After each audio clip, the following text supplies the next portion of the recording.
कभी सोचा है कि जब हमारे साथ कुछ गलत हो जाता है तो उसकी जिम्मेदारी कौन लेता है? मतलब, अगर कोई नुकसान हो जाए तो उसकी भरपाई कौन करेगा? देखिए, हमारी रोजमर्रा की जिंदगी में ना ऐसे कई अदृश्य नियम हैं जो इन सारे सवालों का जवाब देते हैं। तो चलिए, आज इन्हीं नियमों की दुनिया में थोड़ा और गहरा उतरते हैं और इन्हें समझते हैं। चलिए, एक सिचुएशन सोचते हैं। कोई अपने जरूरी काम के बीच में है, हाथ में एकदम नया लैपटॉप, और तभी कोई अपने फोन में घुसा हुआ, बिना देखे चलता हुआ उससे टकरा जाता है और लैपटॉप जमीन पर गिरकर चकनाचूर। सोचिए जरा, कैसा लगेगा? गुस्सा आएगा, निराशा होगी। पर असल सवाल यह है, क्या यह सिर्फ एक हादसा है या किसी की लापरवाही का नतीजा? और क्या उस लापरवाही की कोई कीमत चुकानी पड़ती है? इसी सवाल का जवाब हमें कानून के एक बहुत ही जरूरी ब्रांच में मिलता है, जिसे कहते हैं टॉर्ट लॉ। तो चलिए, ज्यादा देर नहीं करते, सीधे मुद्दे पर आते हैं और समझते हैं कि आखिर ये टॉर्ट भला क्या है। तो ये जो शब्द है ना, टॉर्ट, ये आया है लैटिन शब्द टॉर्टम से, जिसका सीधा सा मतलब है कुछ टेढ़ा या मुड़ा हुआ, मतलब कुछ गलत। और आसान भाषा में कहें तो ये एक सिविल रॉन्ग है, मतलब एक ऐसी गलती जो किसी आम नागरिक ने की हो और उससे दूसरे को नुकसान पहुंच गया हो। और जब ऐसा होता है ना, तो गलती करने वाले पर उस नुकसान की भरपाई की कानूनी जिम्मेदारी आ जाती है। तो हमारे लैपटॉप वाले केस में वो जो टेक्स्ट करते हुए चल रहा था, उसकी लापरवाही ही एक टॉर्ट है। अच्छा, अब एक जरूरी सवाल दिमाग में आता है, क्या लैपटॉप तोड़ने वाले को जेल हो जाएगी? तो जवाब है नहीं। और यहीं पर टॉर्ट और क्राइम यानी अपराध के बीच का फर्क समझना बहुत जरूरी हो जाता है। देखिए, टॉर्ट दो लोगों के बीच का एक प्राइवेट मामला है और इसका मकसद सिर्फ एक है, पीड़ित को मुआवजा दिलवाना।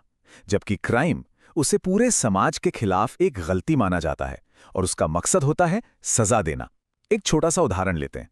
अगर कोई किसी को थप्पड़ मार दे तो ये एक क्राइम भी है जिसके लिए सरकार केस चलाएगी, और साथ ही ये एक टॉर्ट भी है जिसके लिए पीड़ित मुआवजे की मांग कर सकता है। तो फिर क्या इसे कॉन्ट्रैक्ट तोड़ने जैसा मान सकते हैं? बिल्कुल भी नहीं। क्यों? क्योंकि उन दो लोगों के बीच कोई एग्रीमेंट तो था ही नहीं, ना लिखित ना जुबानी। कॉन्ट्रैक्ट में आपकी ड्यूटी एक समझौते से तय होती है। जैसे अगर कोई बिल्डर खराब घर बना दे तो उसने कॉन्ट्रैक्ट तोड़ा। लेकिन टॉर्ट में जो ड्यूटी है ना, वो हम सब पर कानून लागू करता है, एक दूसरे के प्रति सावधानी बरतने की ड्यूटी। अब उसी बिल्डर का उदाहरण लें। अगर वो घर बनाते वक्त अपने पड़ोसी की दीवार गिरा दे तो ये कॉन्ट्रैक्ट तोड़ना नहीं, ये एक टॉर्ट होगा, क्योंकि उसने सावधानी बरतने की अपनी सामाजिक ड्यूटी तोड़ी है। ठीक है, तो अब तक हम ये समझ गए हैं कि टॉर्ट एक सिविल गलती है, पर सवाल ये है कि क्या हर नुकसान पर केस किया जा सकता है? क्या हर नुकसान एक टॉर्ट होता है? यहीं पर कानून बहुत ज्यादा इंटरेस्टिंग हो जाता है। चलिए, दो बड़े ही अनोखे लीगल प्रिंसिपल्स को देखते हैं जो हमें बताते हैं कि क्यों हर नुकसान पर केस नहीं हो सकता। पहला प्रिंसिपल है इंजूरिया साइन डैमनम। सुनने में थोड़ा मुश्किल लग सकता है, पर इसका मतलब बहुत सीधा है। कानूनी चोट बिना असल नुकसान के। मतलब ये कि अगर किसी के लीगल राइट का उल्लंघन हुआ है ना, तो भले ही उसे एक पैसे का भी नुकसान ना हुआ हो, वो फिर भी केस कर सकता है। क्यों? क्योंकि उसके अधिकार का उल्लंघन होना ही अपने आप में एक बड़ा नुकसान है। जैसे अगर कोई बिना इजाजत किसी की जमीन पर बस एक कदम भी रख दे, तो ये एक टॉर्ट है, भले उसने जमीन पर कोई खरोच तक न मारी हो। इसका एक बहुत ही क्लासिक केस है एशबी वी वाइट। हुआ ये कि एक आदमी को वोट डालने से गैर कानूनी तरीके से रोक दिया गया। अब मजे की बात यह थी कि जिस कैंडिडेट को वो वोट देना चाहता था वो चुनाव जीत भी गया, तो टेक्निकली कोई असल नुकसान तो हुआ ही नहीं। लेकिन कोर्ट ने कहा कि वोट देने का कानूनी अधिकार इतना कीमती है कि उसे छीनना या रोकना ही केस करने के लिए काफी है। नुकसान हुआ हो या ना हुआ हो, इससे फर्क नहीं पड़ता। अब देखते हैं इसका एकदम उल्टा। दूसरा प्रिंसिपल है डैमनम साइन इंजूरिया। इसका मतलब है नुकसान तो हुआ पर कोई कानूनी चोट नहीं पहुंची। मतलब किसी को सच में बहुत बड़ा फाइनेंशियल लॉस हो सकता है, लेकिन अगर उस लॉस को पहुंचाने में कोई कानूनी अधिकार नहीं तोड़ा गया तो वो केस नहीं कर सकता। इसे समझने के लिए सबसे अच्छा उदाहरण है बिजनेस कंपटीशन। मान लीजिए एक बाजार में एक मिठाई की दुकान है जो सालों से बहुत अच्छी चल रही है। अब उसके ठीक सामने एक और बड़ी नई दुकान खुल जाती है और वो कम दाम में सामान बेचना शुरू कर देती है। जाहिर है पुरानी दुकान का मुनाफा कम हो जाएगा। यहां उसे नुकसान तो हुआ है, पक्का हुआ है, पर क्या नई दुकान खोलना कोई गैर कानूनी काम है? नहीं, तो बस वो केस नहीं कर सकता। ठीक है, तो अब हम नुकसान और कानूनी चोट के बीच का ये अहम फर्क समझ गए हैं। तो चलिए अब वापस चलते हैं अपने लैपटॉप वाले उदाहरण पर। पर इस बार कहानी में एक नया मोड़ लाते हैं, एक ऐसा एंगल जो शायद पूरी कहानी ही बदल दे। तो सोचिए, क्या होता अगर लैपटॉप तोड़ने वाला कोई आम आदमी नहीं बल्कि एक डिलीवरी एजेंट होता। अपनी कंपनी की यूनिफॉर्म पहने ड्यूटी पर किसी का पैकेज डिलीवर करने जा रहा था। अब बताइए, जिम्मेदार कौन है? सिर्फ वो एजेंट या फिर उसकी कंपनी भी? यहीं पर कानून का एक और बहुत पावरफुल प्रिंसिपल सामने आता है। इसे कहते हैं विकेरियस लायबिलिटी। इसका सीधा सा मतलब है किसी और के काम के लिए किसी और का जिम्मेदार होना। ये प्रिंसिपल कहता है कि कुछ खास रिश्तों में, जैसे कि एम्प्लॉयर और एम्प्लॉय के रिश्ते में, एक की गलती के लिए दूसरा भी जिम्मेदार ठहराया जा सकता है। मतलब बॉस अपने कर्मचारी की उन गलतियों के लिए जिम्मेदार है जो उसने नौकरी के दौरान की हैं। पर सवाल यह है कि ऐसा क्यों? इसके पीछे एक बहुत गहरी सामाजिक सोच है। पहली वजह, कंपनी का अपने कर्मचारी पर कंट्रोल होता है। दूसरी, कंपनी उस कर्मचारी के काम से ही तो मुनाफा कमाती है। और तीसरी और सबसे जरूरी वजह है जिसे डीप पॉकेट्स थ्योरी कहते हैं। मतलब ये पक्का करना कि पीड़ित को मुआवजा मिले। हो सकता है गलती करने वाले कर्मचारी के पास पैसे ना हो, लेकिन कंपनी के पास तो होते हैं।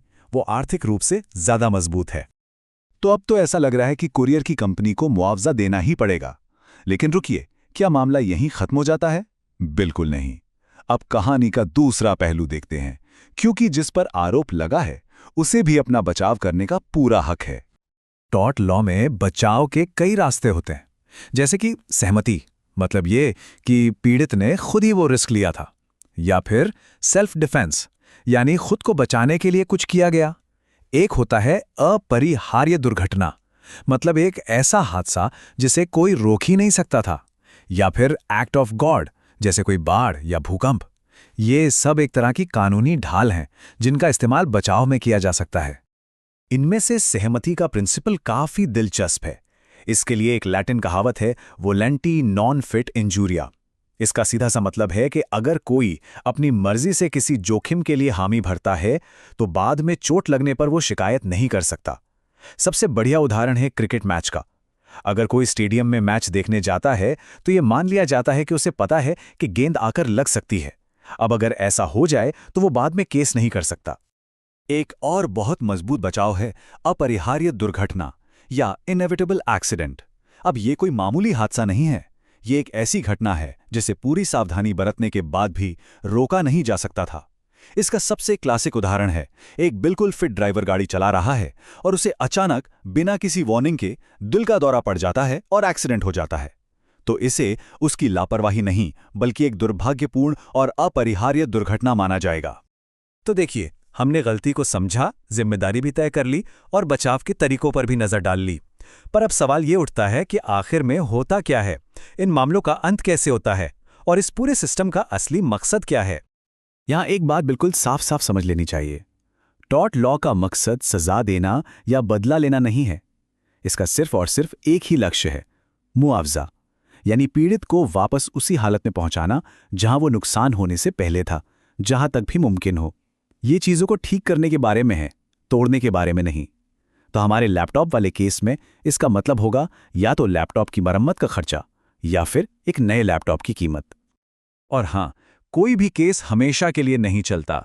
टॉर्ट की जिम्मेदारी कई तरीकों से खत्म भी हो सकती है। जैसे हो सकता है दोनों पार्टियां आपस में ही समझौता कर लें, या फिर पीड़ित खुद ही मामला आगे ना बढ़ाना चाहे। एक और तरीका है, अगर केस करने की जो कानूनी समय सीमा है वो निकल जाए। तो ये कुछ प्रैक्टिकल तरीके हैं जिनसे एक मामला अपने अंजाम तक पहुंचता है। तो फिर इस पूरी बातचीत का निचोड़ क्या है? निचोड़ ये है कि टॉर्ट लॉ वो अदृश्य फ्रेमवर्क है, वो अदृश्य ढांचा है जो हमें एक समाज के तौर पर साथ रहने में मदद करता है। ये बस इस बात को पक्का करता है कि हमारी गलतियों से, हमारी लापरवाहियों से अगर किसी दूसरे को नुकसान होता है तो हम उसके लिए जवाबदेह बने। तो टॉर्ट लॉ एक तरह से हमारे समाज की अदृश्य रूल बुक है। तो जाते जाते एक सवाल छोड़ जाता हूं, एक दूसरे के साथ शांति से रहने के लिए इस रूल बुक का कौन सा नियम सबसे ज्यादा जरूरी है? दूसरों को नुकसान ना पहुंचाने की हमारी ड्यूटी, या फिर किसी की गलती से हुए नुकसान के लिए मुआवजा पाने का हमारा अधिकार? इस पर सोचिएगा जरूर।